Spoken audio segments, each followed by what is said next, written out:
our respected and honored guest to deliver a speech, Mr. Chhangte. Stage is yours.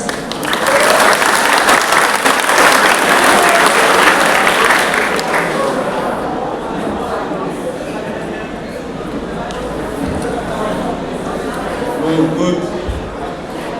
God is good. He's good all the time. How are you guys? Can I just have one understanding? Where are the art students? Okay. Commerce? Science? Okay, it's all mixed up. Thank you so much. Thank you, darling principal, the faculty, and my young minds. The people I'm looking forward to. After 10 years will be something, okay?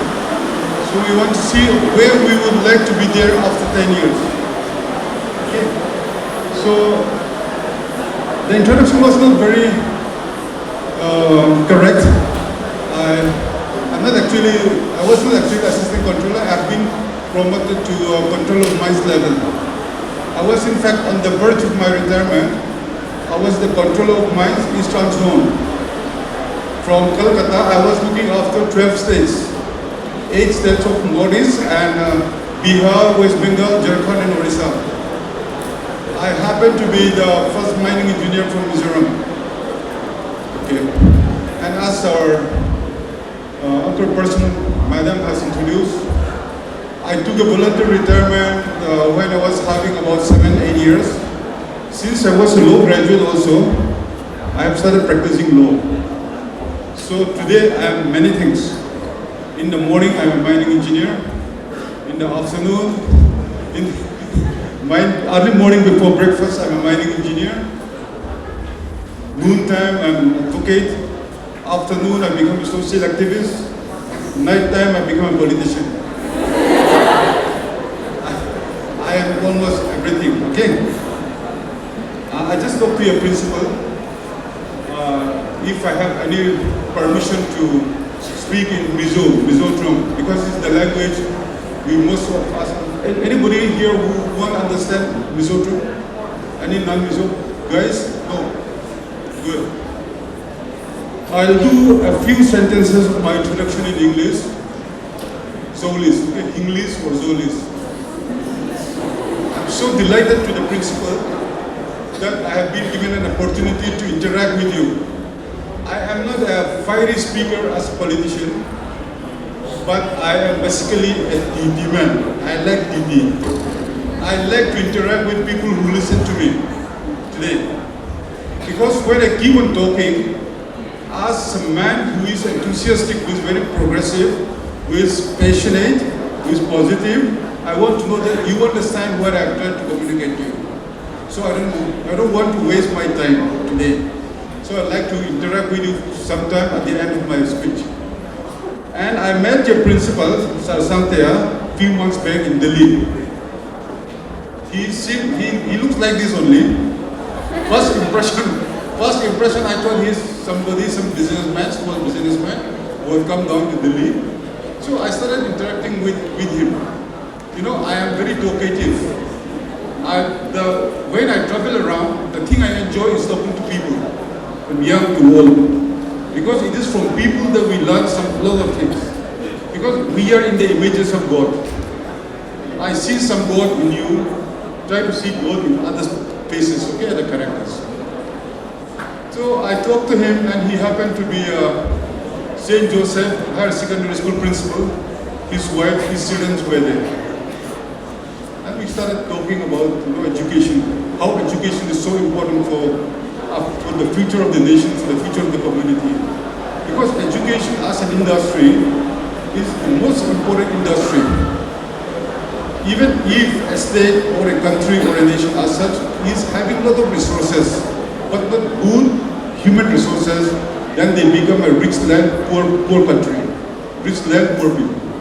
So we would like to develop Mizoram into rich land, rich people. Rich people means what? We have very good human resources. Human resources have way more kartani. Of all the resources, human resources is the most important resources. So I kept talking to him.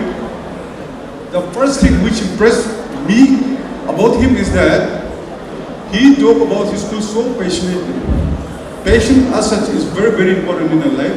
Whenever you do anything, you have to be passionate. In Twitter, home to the movie.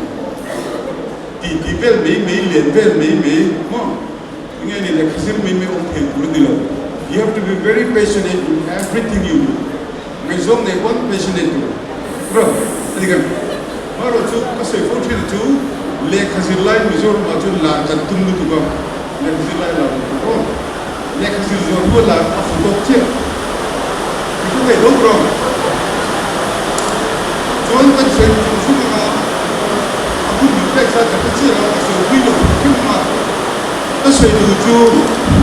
Chhangte na an soi kan ti ti a soi lo pi ka ti em em chu Mizoram hamai na na ka thian lo Fuihna ram le nam ka he Saint Joseph Higher Secondary School a ro na ni ti ka pe ni atak ta chu Saint Joseph Higher Secondary di Chhangte ka ma chu school chabe pa mai matric le class 10 le 12 ka chabe pa mai we life ke ka ge pe ni ma chu ba ba te ko ma pa ni ka chen lo ki ma Mafia Zafir, Mafia, and Alti, not to say anything.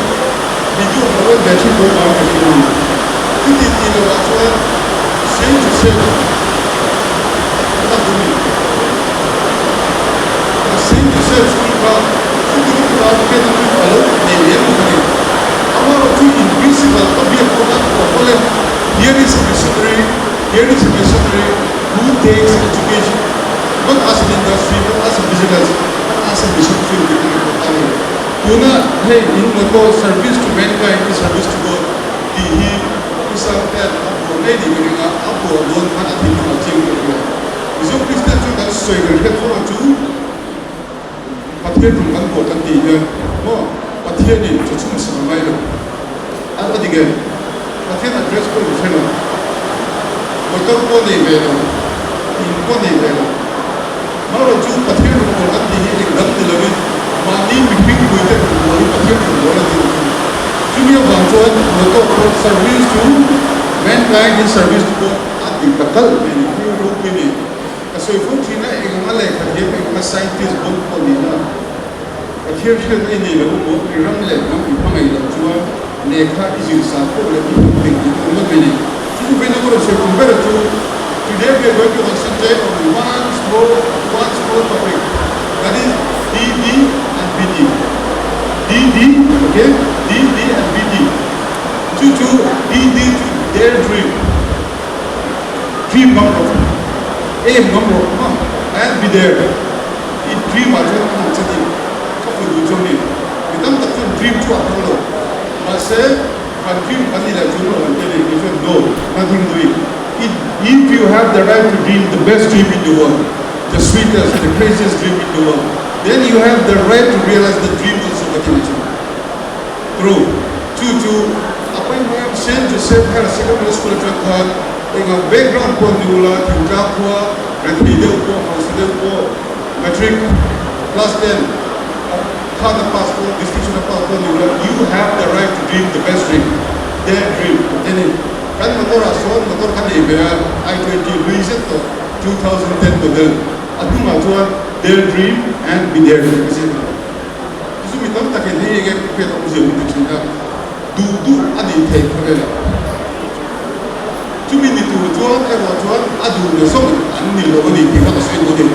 Their dream the best dream, dream the sweetest dream, dream the craziest dream. Dream the success dream and be there too.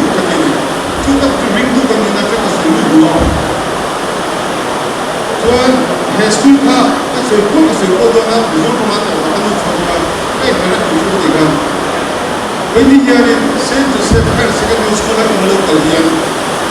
Aizol, fellow, Mizoram school cakap kasi kami yang report ini. Itu repeat itu tak betul. Serti dua kalian. Serti apa? New serti sesuatu yang company. Oh, tu kafe lah. Kasi pela itu kan, kapan minum tira, kafe le lo na, zir pay to lah. Kapan na kapan le, kasi mi ko nilong yan.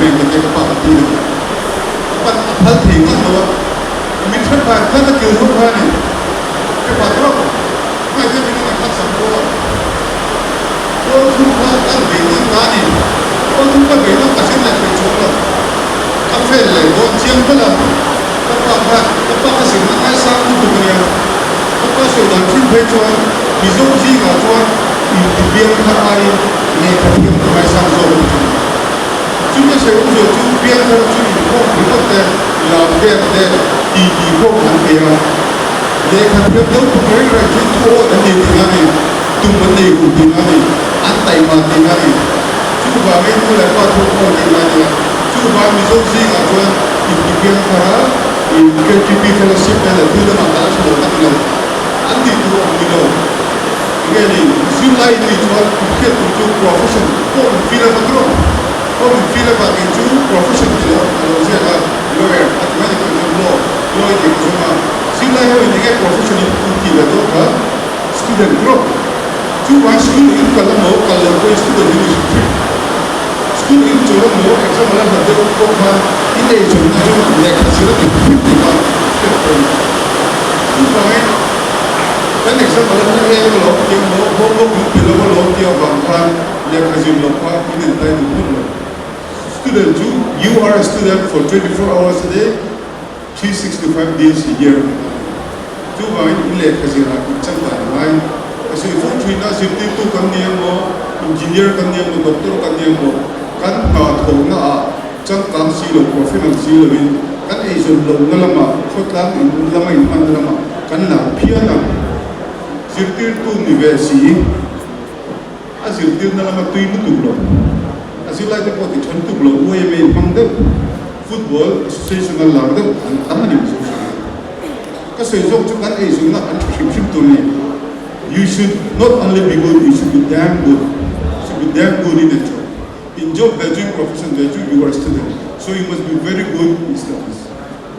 Kasi tu ma background zero mo Saint Joseph School chua, Saint Joseph Higher Secondary mo, Sechik mo, Ram Dunveng mo, Lunglei, mo koi ko ma ka koi university ma, koi board ma ka distinction and pass tailor. To parani tailor di kan, nasyong kita cuba grab dia dream dia kata tu grab dulu dia cumi grab nam kau cuba tu setiap minggu kasi Fuihna Fuihna sincar dalam Indonesia full makro asam lama kalau mai ni sincar kalau kan tu lagi kau sincar kalau kau kan dia kau ini dia perfect dona mai cintai lah masa tu tinggal sincar kalau tu tinggal sincar tu tinggal nanti kau ni Sincar tu kalau datang tak rumah, kau kata kau tak kaya, kau kaya, sincar kau nak connection dengan ni, kau tu train kau nak kaya, motor kau nak kaya, bike kau nak kaya, kan semua apa lokal pun kaya nak kaya. Noel, sincar kau tu kan kaya nak kaya. Cu apa yang masuk kau sincar tu phone kau nama cakap kalau masai ramah macam motor bike kau balkha amaya, kalau sih lapan amaya. Masa sincar kalau berusi kan naik jalan lama, sejip lama, mulai lama itu lama cuan, ikan dono. Sincar ini kalau kau macam amai rega, IAS ni dah kau fake kami semua engineer dah kau yang fake, doktor dah kau yang fake, masa tu tinggal loading angkat di cuan, antum rampan kan, ngat tahu kan. Lepas jadi makna meju tu cakap kesel lah pun ada, potung kafe lah, kafe itu nak kafe lelo lah. Kapai tinggal nak fellow, akan jadi tu dah lok mai promote tu mungkin tu. Potung kau mai promote, tadi kan promoted to class 4, dia siapa kan lom value tu. Kekat pun dan nak apa kuat cakap, kapan kami ni kan, favorite lah, kami ni kan leh, kau ingin bertuah lagi. Abang cakap pas sih, lalu kasih pas cakap ni siapa, lom value tu kau kan bertuah lagi. Tuan kami potung patanda abengan ko pas lo se pas puika kati chhongte ko kati chhongko lekha kha kati chhobe de ko kala tui tak tak lo pole kani thang pui pole da ka second term ko khana kan dilak bi ri ko pole here the Chhangte here le thiam lo dri ka thin siam bi ko ni ma kam be ko pakhana lo ti mi lo ni ka ko chhok da ni chu ba ngi kan say do chu Korea da center khanna kania chu da chun after that there is no looking back.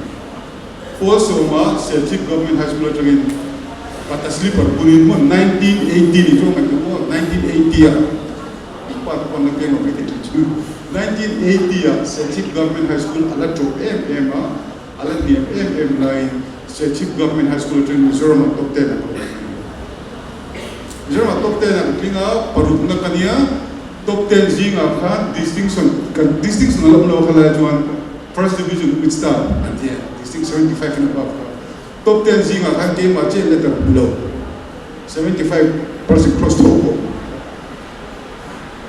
chu Hriata Chhangte khale pha thim na thiam lo ti la min zo ta wala ka cham tu chu zir chuan thiam zirlo chuan thiam a formula ho din zir khan nu le pa ta mu zir tu ten zir ni mo min ti na do kha na thut ni lawin quality time study mai in do ka nai thut pa khan info ni khoi ru ko mo in bial pa te in ngai to chuan ma kum du lo ma pu mai ma tam pha thiam man ti la sim mo chu hai metric a top 10 an ti lo me le a chuan le ka du ni thei tu ngai to top me ni se chip ko ni ka ti ka la thing ani mo ni se chip chu zol be ka ka sum tam ka pa en se thina mama ni se chip ba ka ko pe ni chu an thiam ma se ko chu zu thau ta an thi ma se ba la chu Japanese no pang ko ke ron Fuihna se la ni se chip ba chu zu thau ra thiam ma se ba thau thau ma ka environment kha che bon to Zirlai ne na pakhan mon no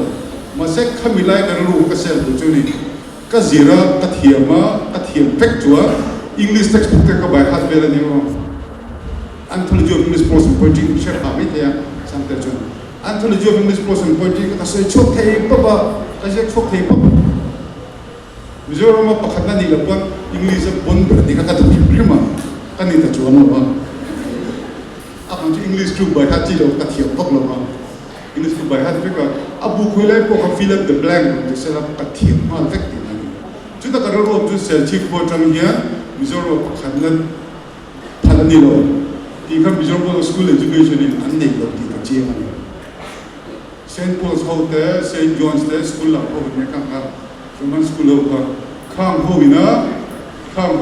ho ai ti sa thelo ti dan lo ti ka ka also ka di la chuan nula than khat chuan min be ve thi ma min star ve de ka ngei thei ni tu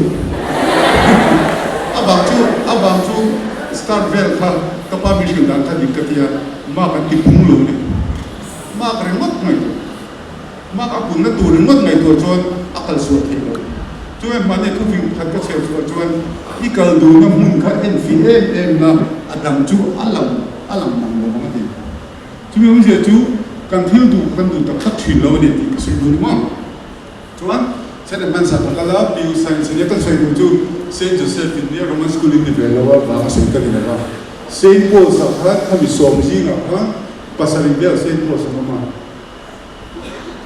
sẽ chip được cũng mà còn cái thổ bên cũng mà chẳng phải cũng biết thì cái đó thì cái này là sẽ để mang sản phẩm có khá ati chabar kan ni phek simple so so abang chu an school abang chu na tha an la ke ni chu po thum be non pa ta se pui ta ka ni ya high school ka na kan kal chu ban Mizoram ma to te na ka tu kha abon ko be phim kan school sun da ni po so ma ka chen ai mai zo so to metric exam zo tu ni kan vel no tu tiang bo ro la la ka ta har lu tu ba ni maro chu kan sei zo ka chu Saint Paul's sa na tha Zirlai an la chuan metric an ti thata ni in school ai ka sei lo ma tai ka ram ta chan kan te me kan na wa te me fa pa ko ma te me ka sei lo ma chu mi chan he ka ram ta da sang te an nu ko be zo ga he kan fa pa hi distinction na pass be ta cha ke 85% be ra ni ya in school a chan be nge ko te ni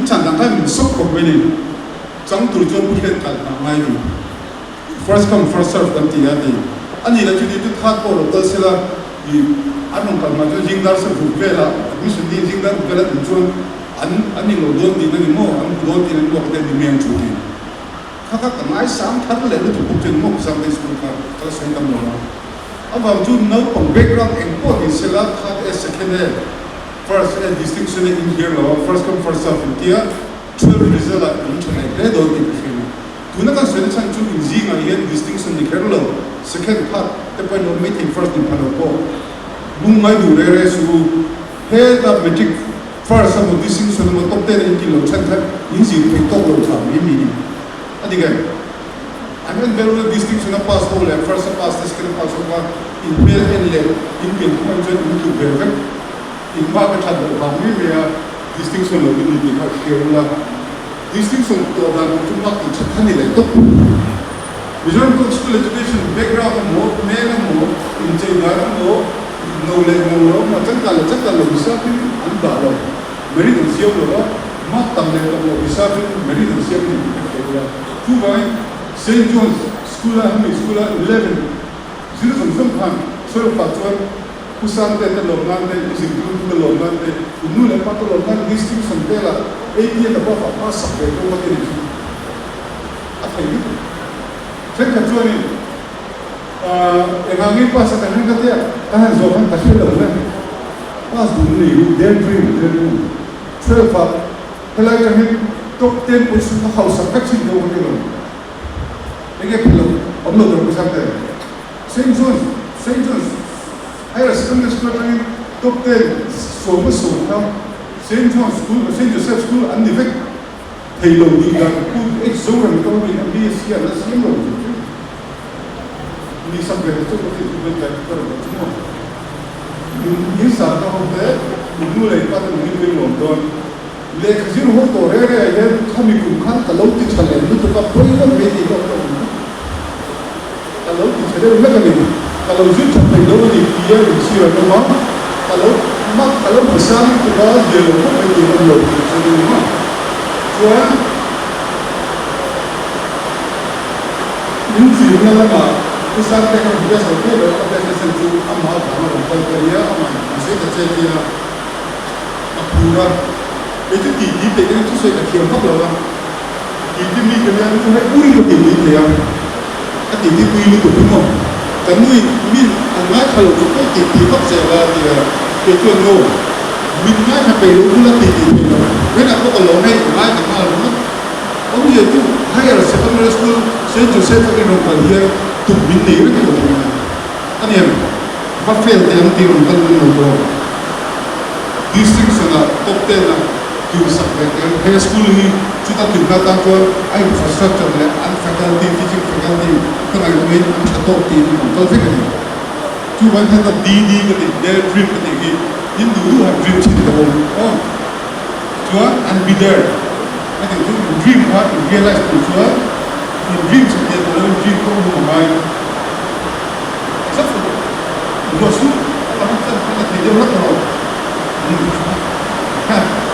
c'est le tout story parce que quand nous deux nous marchons voir ta toi nous dit des il fait bien parce qu'il y avait quand tu viens high school à Chhangte à Seoul an j'ai dit tout quand high school là tout pas bien an tu es une pas de film oui tout fait dans le cela tout an il anh Zirlai thì làm số cái sân em mà anh thấy cái đủ đủ thì tốc độ chung thì ở xuôi anh đã còn đi thì không tốc độ thì anh thuê Zirlai khác anh ta đủ có sợi Zirlai khác các bạn biết là đủ đủ mà anh biết thì mà thì anh làm cái gì làm thì anh sẽ có cái chú lưu cho các bạn biết là chúng ta không được cái nữa thì anu ne minum dia itu bukan suara orang tapi apa atas sekolah ini kalau dulu ini dia dulu kan ini baru ini kan ini aduh macam lagi ini kan ini baik ini isi betul bukan dia kelas 7 ini and lebih dia metric distinction apa sebenarnya so ada ini lagi orang 75% and above score to prove dia Alto, mali kan alu betul tadi nak beli kalau betul kan. Jim mana kami biasa betul tu.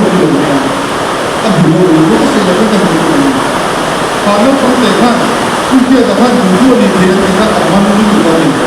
Tapi kan coba deh ini. Kata saya itu mami pun berkita kita ini kata mana. Cuma beda tu saya. Disorang chief minister dah saya lah. Apa minister dah saya lah. Tujuh orang kursus beda. Tapi disorang tu kan perlu tu bola saya ini kalau kata cuma tu nak platform ini, platform cakap apa ni? Cuma ni, mungkin lah, ini dengan kami rujuk pun, ni rujuk 2025 kali ya, 2035 kali aja kalau lagan ni beri mungkin mana bisa tu. Konsum lokal lah cuma, dia kami ni orang bukan, ibu kata tak kebab, Singapura pun mau, Paris aku pasti.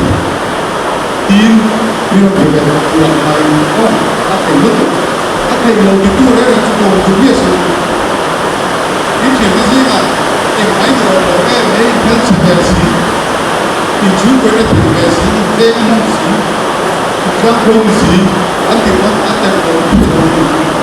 beda dia tahu kalau budi dia tapi dia aduh sampai kalau tadi kita nang bani sui mo kuci ho ko dia sui lo ho ko dipai alo be ka de ko ko ka na tas nei ni ma jumi ni ka tu ni ho ko kami ini ko ha kami ini ko ha tu ni lo jo ini pe lo dia mai ko ko ko dia sui ka ko ta mu tu ba ne der ji ni der sila kita mau pakai sena tanah suku di ambil gol bulan sejual kita mau pakai ini kita kita ini perlu kita punya dia parang kita itu ini mai kita tahu lah mana itu sana bangan macam tanah itu jual oh kita tahu bangan susah ini tu kita mau pakai ni, cuma jual kapal beda itu, beda orang beda kapal apa ni, beda boy beda bodoh. Ambisius kaba adu ni mereka ni beda. So angkua ulang beda kaba mai zona, angkua ulang beda mai zona, kita tadi dia sini. Cuma adulah macam mana ni itu sesi dia dia akan sampai lepas itu. Asyik ni apa baru itu kena kita susah. Cuma asyik dia di bawah kita cakap dia jika ni angcu ini ini kalau kita cakap itu bawah itu oh itu siapa tu kalau amma kan tinggal sana di luar sana kalau level kui katu tu lebih andi lebih bersih masih katu ni yang tu kan yang cong program musim ni kan tuan kekuatan tinggal di formula sama import formula pasal Fuihna dipakai dalam jasa mula berkudan sampai tu configure import ini tu config memang approach kita masih belum mereka tahu kita kalau itu pula dan saya sangat mencukupi kita dulu macam saya juga betul kali apa ya config itu kita punya satu campur tu mana tu di apa tentu colo macam campur tu mana ada campur tu mana ada tu apa itu ini anu jadi tuan bahwa ajola harus seperti superbike atau dengan foreign car ni salah cuma pas ni memang bila sebut ya tapi dia akibat tuan dia cakap tuan import pun masih import pun bahkan kita kan satu bulan di colo dia kita tak kena follow baju mana lah kita juga campur dia campur ni tu makan sahur tu makan tempat kasi orang mau ketiak cuma bisa anteng dan kedua cuma campur tempat ini bawa kasi kung hindi kasi Fuihna Botum Benon Pakistan Pasui Mereka dokter nak kena BTech mining tuna IIT ISM handal dia kita coba cuba Mizoram aku pun coba tabang apa kebanchan ini dia Mizoram ayam babi Mizoram cuksan mining video itu aneh loh babi officer loh tapi kalau beda for ini kita di perfume pun coba oil company ONGC oil company India sudah pakai lah for 2,500 lah company yang katok mereka cukup tak untuk mereka UPSC kalkulin Ministry of Mines Assistant Controller itu juga jual baca kusum dia pakai atau kalin bayar langsung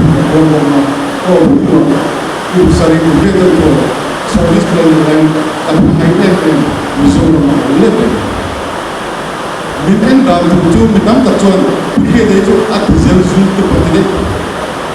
Tujuh Mizoram atau tercapai lora, oil company yang berbuat mulai tercapai lora, usung di bahasa dan service yang tercapai lagi. Minta sama mungkin dulu, minta mungkin untuk kata answer yang ini tahu. Apa itu loh? Kacau yang dipilih oleh lora, kamu dipilih oleh lora. Minta sama dulu, kita sekarang upgrade ni aduh tu, parti yang bangun kongres ni bangun, jika kan bangun ni, ONGC kan email sih, kursus orang kongres kuiji kan, all India level exam sih kan kita ni. Tahan tak kalau pun macam kata kerana, heta news yang sih justru berbeza kan kita kan tidak mana.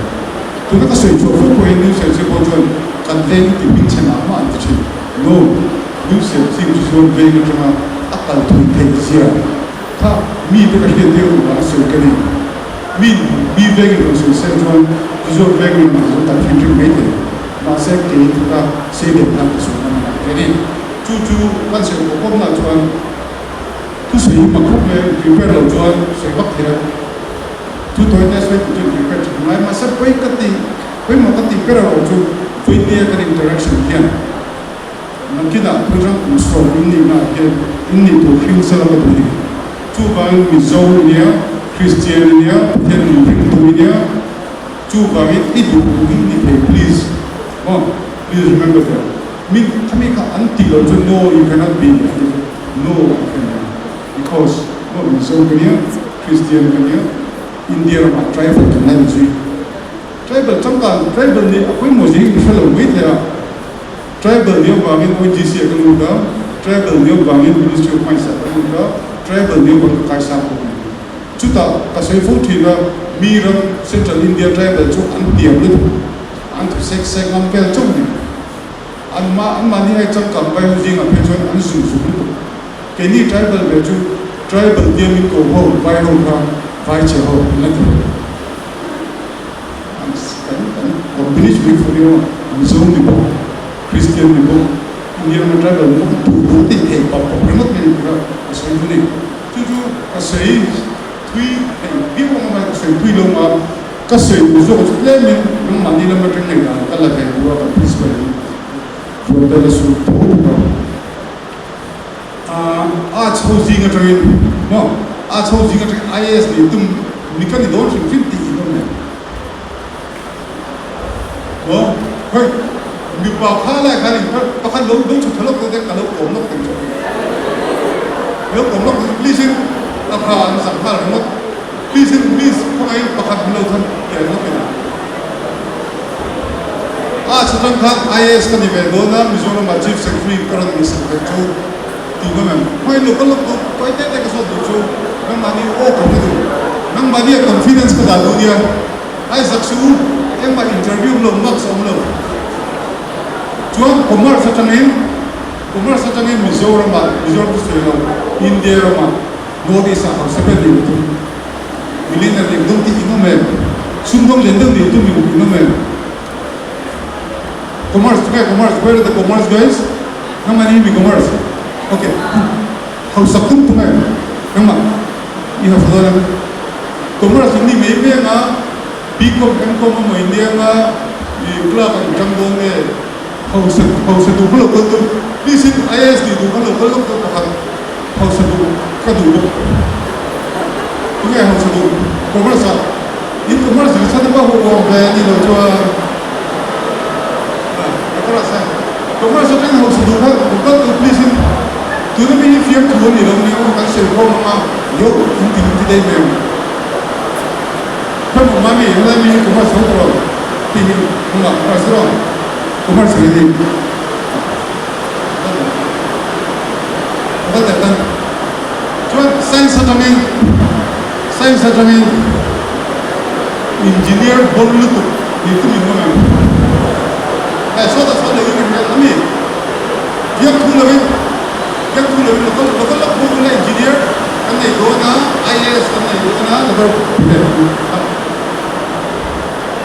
아니 뭐가 하우스 볼루도 그래 이거 불러 마리나에 뭐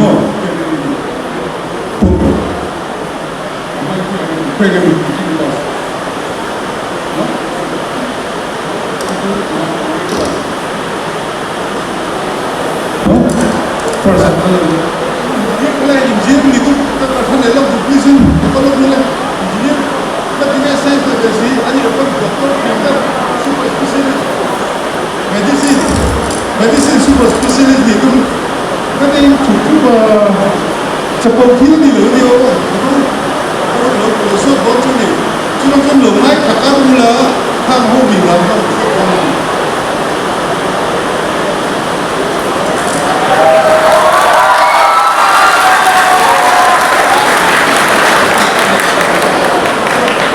engineer ni lo lui ni lo tu dah ha contract sampai lui lo champion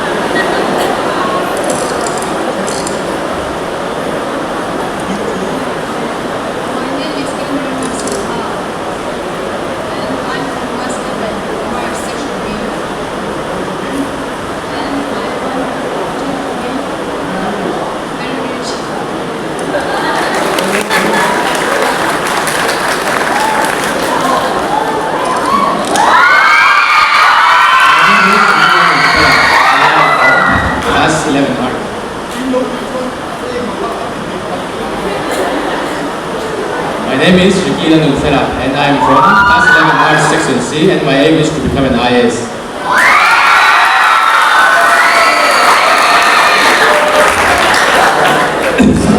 My name is Zirlai. I'm from Class 11 Science Section C. My aim in life is to become a medical dermatologist.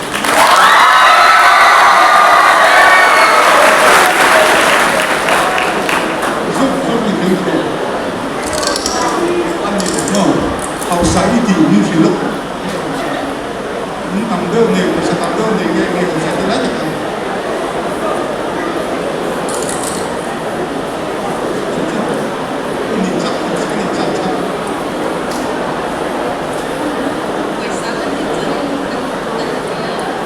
sẽ bị chúng đủ đi kịp thì Tuấn chưa được đấy nghe thì đủ sẽ thôi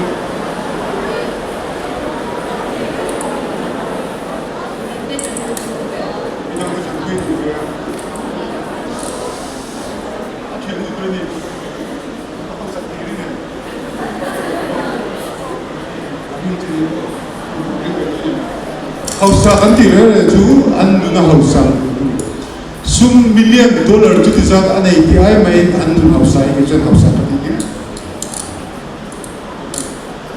an lo lai ta kine kan sat so tu sei ver has kan prepare for lo interactive chuan a Hausa na thuna tur san chu mi te tan mi ni a ho mi ni chu kan Hausa ku na chan ka pathian tu ne ai direct pen chuan Ani lo tu amlo re after pamal nei chum Isu Krista min chandam tura min pepal chuan Indian rupees to $0 apal tan dollar tu chuan Hausa tu chuan tu na chen ege dia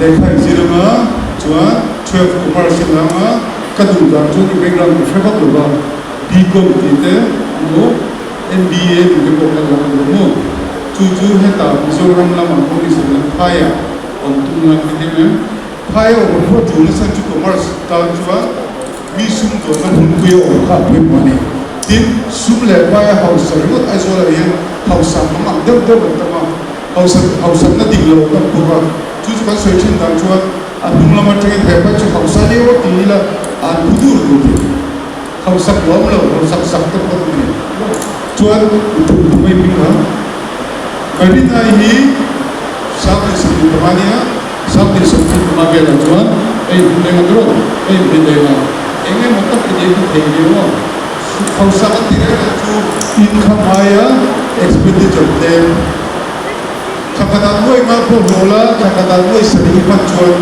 katin boy di ini sab sab ini.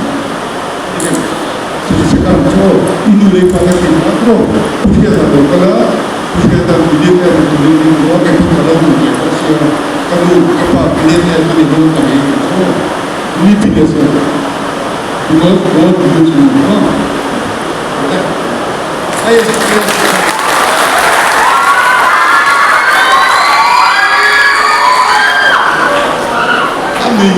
Achieving no kind of big Ngaithla wo depa chani dam kan lo tin kan phet thiam tu ju chakam ru ta is lu ni wo tu na UPSC ti chho to par ta pe ju B.Tech no MBBS ani fura chana ta pe na pa kan IS di tu ju an level la online na matlab graduate EMI optional paper आप चाहते हैं जो इंटरव्यू अच्छा करना है पर IS di urusan tu cakap ni level ba baru Zirlai kan ram din kan kebianin kan isi anianin saulau entah ni kan dia kerja apa memang kan boleh kan hidup sila jadi kan boleh apa ni itu sama ada apa yang kedua cuma jadi IS begitu kedua IS dengan kata cewek anu lepas tu di bahasa kedua Mizo ISDC tu nanti mak cakap tu IS di macam mana ni ya macam ini ISDC nanti itu ni ISDC kan itu district kakak ini apa yang administration ya dan mesti tu ini bukan Rigiana IS bukan tu kan semua India memang sistem acuan IS best service untuk tu apa engineer yang mana dia kan kian pakai lebih kuat IS dengan Jharkhand Chief Secretary ni ya dari Election Commission nah Public Service Commission Chairman itu lebih kuat dari yang best katanya tuan tahu berlaikan Mizoram Secretary orang tua kan siapa doktor Mizoram apa bercakap pakai ini nak kan siapa BT itu lo macam kaya boy bangkalan mungkin hongkong kaya pun ada mati kaya kan pule ni tu ada bias kan orang kok ada yang mau kan sains kan lah doktor engineer kan dia pasti ayah suruh coba tu nanti ini tu baik biar tu agak siapa doktor siapa tu kan ada ayah suruh tim India demokrasi sosial demokrasi tu ayah sekarang ultimately dia the government Minister tu lokala yang kaman kalau dia ayah sekarang officer orang itu anu patol-tola anal tol-tola anu tam tol-tol cuy ayah sekarang cakap itu saja amaro tu ayah sekarang itu nak cakap tu beauty pena ni lebih Mizoram le namkana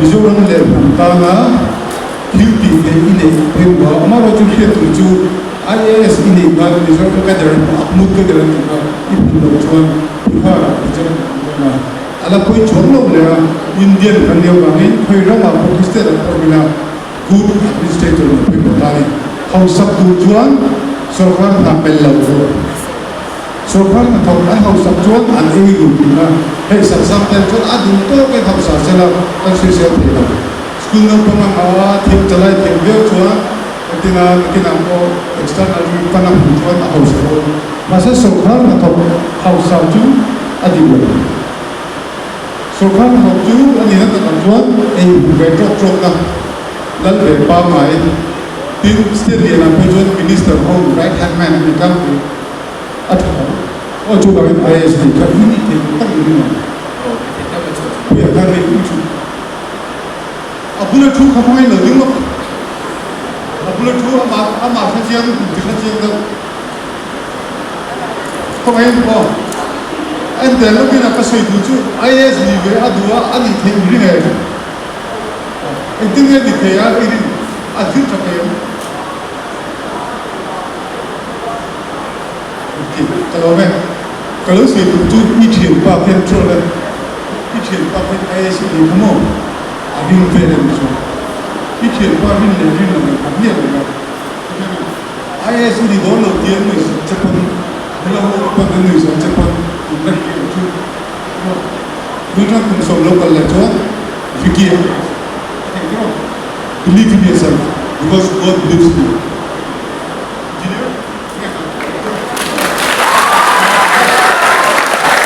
Dermatology skin specialist करके ही एक अच्छा अच्छा है Skin yang paling kedua itu adalah skin care.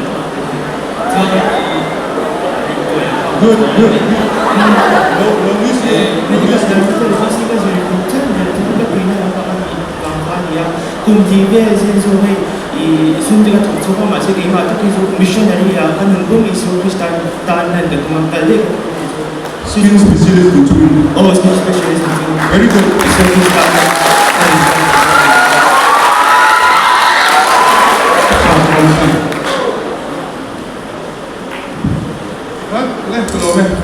look at make it here pa nang ma ring lo tu nang ma han ring lo ver de chen ni okay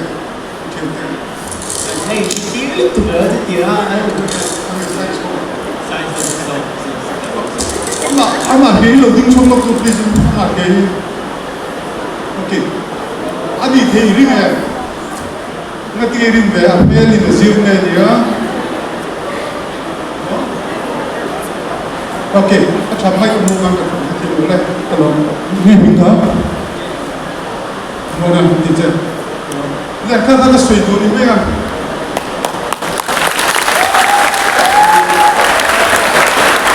सोई दो तो ताला का दो जो saint Joseph higher secondary school टमिन दू नहीं है अन दू ले तो नहीं रुक में कोई तीन है ने कुछ साथ ले है विंसो मधुआ Biro silang itu saya tuan, bro, kalau bukan kan timuran, ani lo tuan tu na ye tu tak lek naya, bilo apa saya itu tak nak saya ni lo, bilo ada parti lo kita beru nak lawan, tu tak saya tuju, tu layan berpui ke dia, ada efek tu, result lain kan na 3 piece dia B, D, and BT, their dream and be their katia, ka conclude to positive kategori. Positive God करने या positive believer करने. Engkau tidak katia zui tu, ring tu kan, Hindu dan Muslim dan Buddhist ay kancane tiada. Because we have a positive God. Cuan pakat laju progressive, masuk tu. India here, India and put up my soul to 2025 I 26 of my soul to since our Kalkaso check information speed I will get it. Attend to back in the Galava, attend to Kalmete helicopter call, Mase Kia, Kalani call, also again my soul and call, nevertheless make a progress. The mean I have been at my soul of life is boring. Boring. Kita katanya 60 years kan itu dia, alalan saya bingung. 60 years kan itu alalan saya. Apa so I refuse to be young, I refuse to be old, I refuse to be useless. Kan? Cucu ke mana titik, tam tak kan dia, progressive life dia, cua atau berkas cucu, mi yang duit dia, passionate dia, be passionate about your dream. Bisa tu kasih rajuan bukan, Hindu kan in tham tak tak cuan orang Hindu tak tak cuan tu mana stop thay đổi cũng không cho cái điều đó sao được cứ sáng thế con ngày đó bằng qua không về cái bên này thì mấy cái gì á mình chỉ có thể cái làm bên phải mà sẽ để cho mấy cái gì á mình nó mà tất ở kia mình còn đang thì về thì cái làm này làm ta nên thì về thì cái school là mà người ta he is very positive. I found him. He is very positive. He is very progressive. He is very patient. Có sang tay anh say cũng sẽ cho school đồ những cái đó rất là để thủ chân anh là tổ viên rồi rất sắc là tổ but he refused to follow. He refused to give up. Kan lâu kính lâu là kan tung ăn kilo you may fall down no problem but get up again. Kan lâu kính lâu kan lâu tiệt thầy lâu là kan tu đi tu để làm gì không lẽ để cho winner để lâu thế lâu itu là India mình lâu đi lâu là ok bậc thiên thanh lâu đi không ta đã chọn đối bậc thiên có đến kinh nghiệm nữa rồi chú vào mình itu là itu này là cho defeated man defeated person cho chúng mình sẽ là khi màเราถูกเสียจะไปช่วยเราถูกเสียไม่ใช่ชาติเดียวไม่ทับฉันไม่บ้ากันหลงเลยนะเป็นเอาเพียงรองจ้องเราสู้เลยกันสิเราเป็นประคัดตั้งลินในการที่ตัวมันก็จะเกิดชวนกันมาด้วยชูว่าเป็นมิโซคริสเตียนอินเดียนไทรเบลทุกคนจะสิ่งสำคัญเราดูนักพิจารณาเสียงมันเนี่ยการพูดเรื่องมินิสเตอร์you kan pang minister ta saya tete finance ikal na pia ma se ne sero result hi Chinese pia na ko ro kan passport Indian ma ba Chinese hoken Chinese passport ba kan ne lo ba kan ni Chinese pia kan ko an ma ni Chinese hoken Chinese zo kan ma di mai the zo chon pe chai lo ban te le fresh pia da na ni to chon ma chu ba ngai Kobel Bumbu Mizoram to Selo, India to Selo. Kobel Bumbu is a multinational company around the world. Chinese mail and passport Indian no see. You go combination pure blow. Two Taka two I saw train Ramdu, South Korean Hotel Benya, from South Korea. Deep Kasai Kuju Pakata, ISDN Dua, Hospital Pakana. Dermatologist ada bukan nego na. Apa yang bukan nego tu, Mizoram state kerana teh sudah pai nego state tetap kan nego. Sokar na lupa harga na. Tu baik job market akan bagai sama. Ini lebih Saudi Arabia, Far East Asia, USA, Canada, Australia. Di sini kata itu. Tu bangsa atom na apa yang tu, Imperial Chinese Computer Kaya multinational company ini tapi orang Inggris sangat misal baju important thing apa pro bude kan buat dia pun jauh tapi ada sahih soal beda ya mana US kali berfungsi dia dan boleh jauh kan maksud misal ni kan misi ini kan community itu bah baik ramah kalilah ati rajuan kan rumah mentua kan tinggi dia tahu macam kan chairman lengan itu cuan Chinese I mean I'm so well I say in passport Indian how to do Chinese to have happening communism feeling in the room alone any Chinese mail to see Indian passport so regular a bullet or say to can be to so Christian India can be to India can be given by the can to one apa pemantai tu di depan IAS Indian Air dermatologist, kalau mereka ini kalau kita lihat kedua, sebenarnya kita mereka memang pula, tapi sebenarnya sekarang ni macam karakter lesson kedua, in education kita semua sah. So, ini salah. Thank you very much. God bless you all.